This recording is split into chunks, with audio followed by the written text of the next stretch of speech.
Hi hello welcome to our YouTube channel. సాధారణంగా మనం శబరిమల యాత్ర అంటే భక్తి భజనలు కొండలు ఎక్కడం మాత్రమే చూస్తాం. కానీ అదే శబరిమల స్వామి సన్నిధానంలో ఒక అమాయకపు మూగ మహిళ తను చేయని తప్పుకు అన్యాయంగా అరెస్ట్ అయ్యి తన కన్నబిడ్డకు దూరమైతే, వేలాది మంది భక్తుల మధ్య తప్పిపోయిన ఆ చిన్న పిల్లోడు ఒక అపరిచిత కుటుంబం చేరదీయటం వల్ల పెరిగి పెద్దై ఒక క్యాటరర్గా మారితే, దశాబ్దాల తర్వాత ఆ కన్నతల్లి జైలు నుండి బయటకు వచ్చి పరుల ఇళ్లల్లో పనిచేస్తూ తన కొడుకు కోసం వెతుకుతూ ఉంటే, ఆ ఇద్దరిని కలిపేందుకు ఒక పోలీస్ ఆఫీసర్ కూతురు రంగంలోకి దిగితే ఆ ఎమోషనల్ జర్నీ ఎంత గుండెలు పిండేస్తుందో ఒక్కసారి ఊహించుకోండి.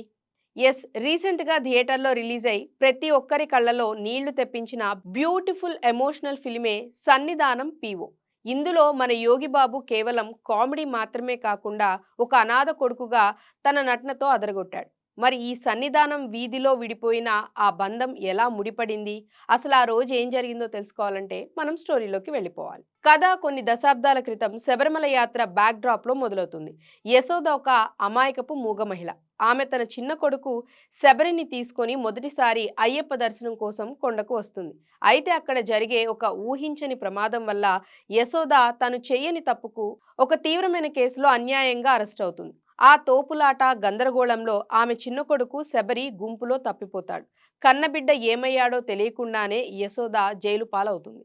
కథ ప్రెజెంట్ టైంలోకి వస్తుంది. తప్పిపోయిన ఆ చిన్నపిల్లాడు శబరి ఒక అపరిచిత కుటుంబం యొక్క ఆదరణతో పెరుగుతాడు. పెరిగి పెద్దయ్యాక అతను శబరిగా ఒక లోకల్ క్యాటరింగ్ బిజినెస్ నడుపుతూ ఉంటాడు. అతనికి తన కన్నతల్లి ఎవరో, తన గతమేంటో అస్సలు తెలియదు. మరోవైపు దశాబ్దాల జైలు జీవితం తర్వాత యశోద బయటకు వస్తుంది.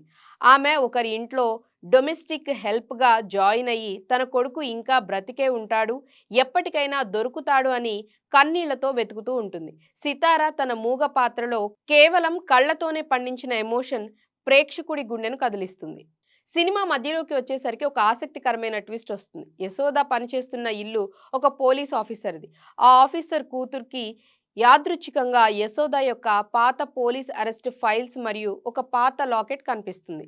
అదే సమయంలో ఒక పెద్ద ఫంక్షన్లో వంటలు చేయటానికి వచ్చిన శబరికి సంబంధించిన ఒక పాత గుర్తు ఆ అమ్మాయి నోటీస్ చేస్తుంది. ఇంటర్వెల్ సీక్వెన్స్లో ఆ పోలీస్ ఆఫీసర్ కూతురు ఈ ఇద్దరి మధ్య ఉన్న ఆ షాకింగ్ మదర్ సన్ కనెక్షన్ని కనిపెడుతూ ఉంటుంది.